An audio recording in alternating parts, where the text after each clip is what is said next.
Hi, Edward Funk, and this is podcast number 46.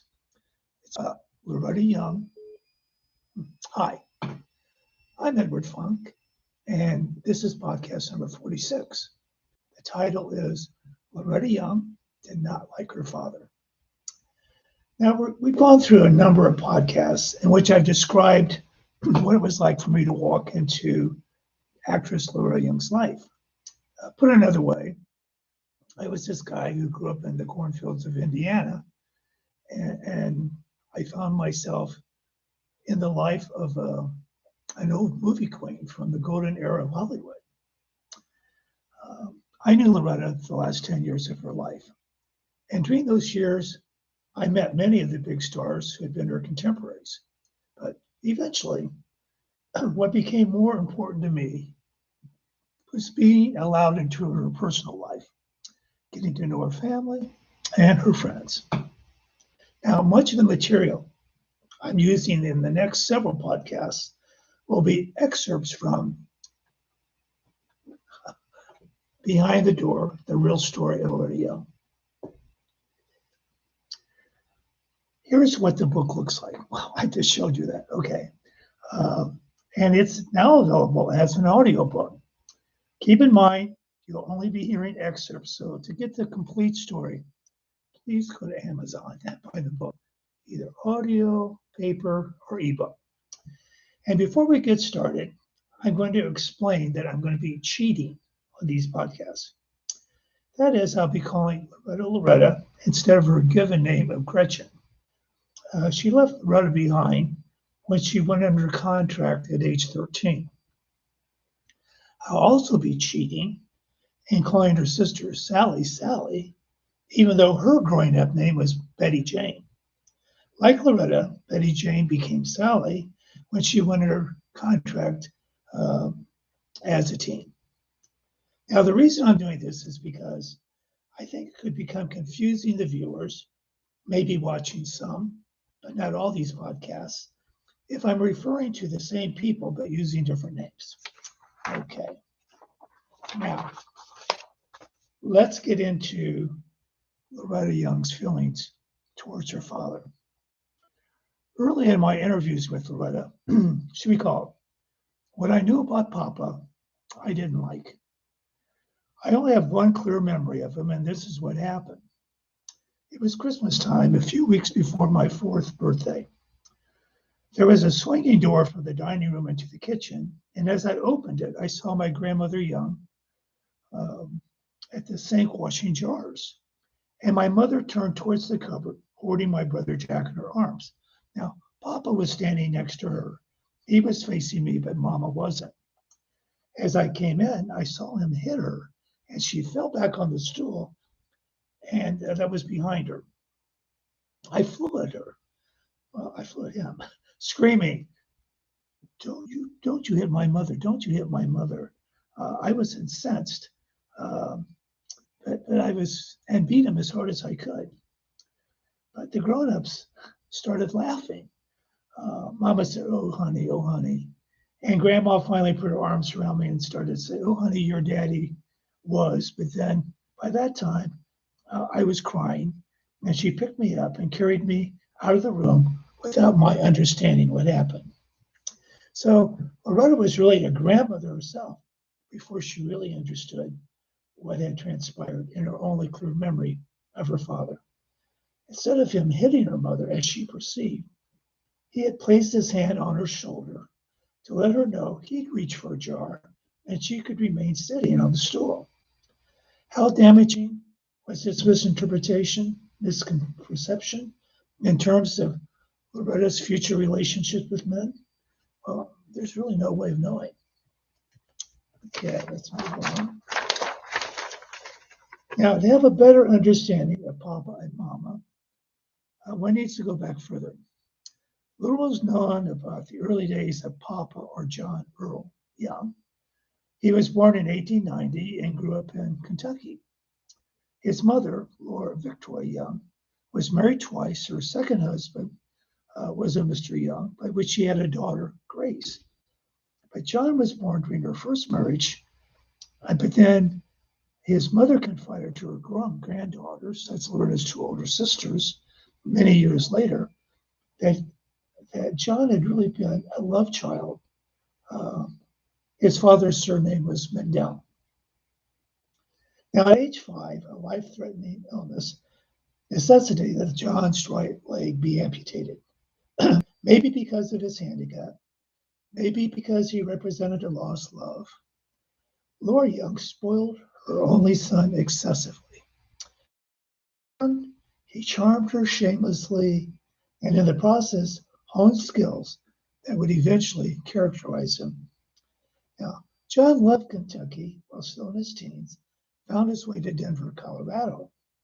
At some point, he landed work as an auditor for the Rio Grande and Western Railroad. He was a big man, tall with dark eyes, dark hair, but a soft, smoking voice. Apparently, John's wooden leg did not deter him by being quite the ladies' man. He was so skilled with the prosthesis that he enjoyed a reputation as a beautiful dancer. Now, Loretta's mama was Gladys Royal Young.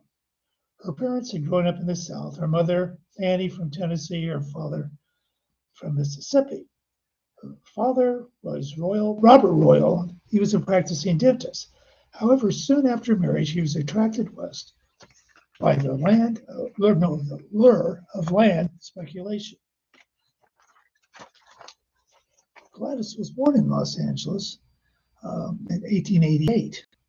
And at that time, the reported census in Los Angeles was about 50,000 people.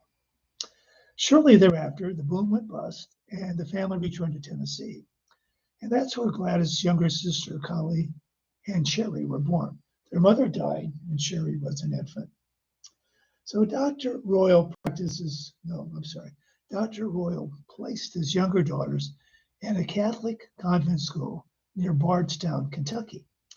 Neither he nor his wife had been Catholic, but he had a great aunt and nun living at the convent. Under her watchful eyes, the three girls would get the kind of education their mother would have wanted.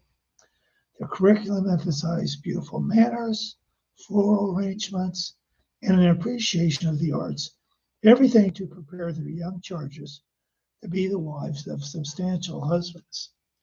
Dr. Royal proceeded to Denver, Colorado, to pursue his business interests. Now, it was to Denver society that Gladys Royal was introduced as a debutante. Gladys had a habit of lowering her head and covering her mouth when she laughed, but her shy manner did not diminish her striking beauty. Her chestnut brown hair, her silk was silky and thick, her cheekbones were high, her skin milky fair, her intelligent blue eyes suggested a gentleness. Although medium height and large busted, she managed to convey a willowy demureness. Now, the paths of John Royal Young and Gladys Royal crossed somewhere, somehow, in Denver. Possibly it was at a dance, as Gladys loved to dance.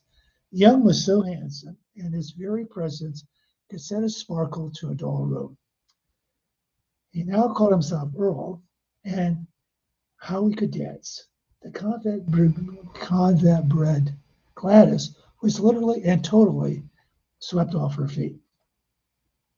Now, Gladys ignored a signal that her fiancé was an experienced ladies' man. Loretta recalled a story her mother told her. The day before they were married, one of Papa's old girlfriends said, "Gladys, you know that Earl has an artificial leg." Mama responded, "Well, he has not." "Well, you'll find out," the young woman replied. And indeed, Mama did. Gladys was still a teen when they married in 1907. The following year, Pollyann was born in Denver. The growing family moved along with Earl's job.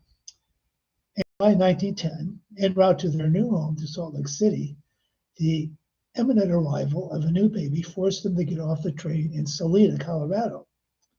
Sally was born in an old hotel near the tracks.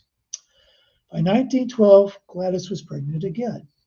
Loretta Young was born on January 6, 1913, in Salt Lake City. Her brother John came along 20 months later. The family would always call him Jack.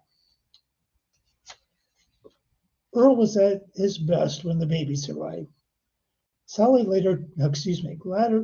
Gladys later told Sally that the following 2 weeks after the baby was born, he'd bring breakfast on a tray with a flower and waited on her hand and foot. But generally speaking, Earl's strength was charm rather than consideration. His passions were apparent and could be contagiously thrilling for those around him. Sally remembered Earl's passion for Italian opera divas. Papa had this gramophone that he would wound up. Then he'd bring home posters of these women in bodices, displaying their small waists and big hips, and we'd listen to their records. We knew them all by heart. Papa was always saying, just listen to that. Now, Gladys and Earl were steady and opposites. Her reserve prohibited any overt demonstration of affection. Even with her children, it was a soft smile other than a spontaneous hug or kiss. Earl was earthly. He was a hugger, a kisser, a toucher. He said he did what he felt. And fortunately for his marriage, this free-willing spirit included womanizing. Gladys was not going to tolerate a cheating plan. The next podcast will reveal the plan Gladys formulated to leave him. So see you in the next podcast.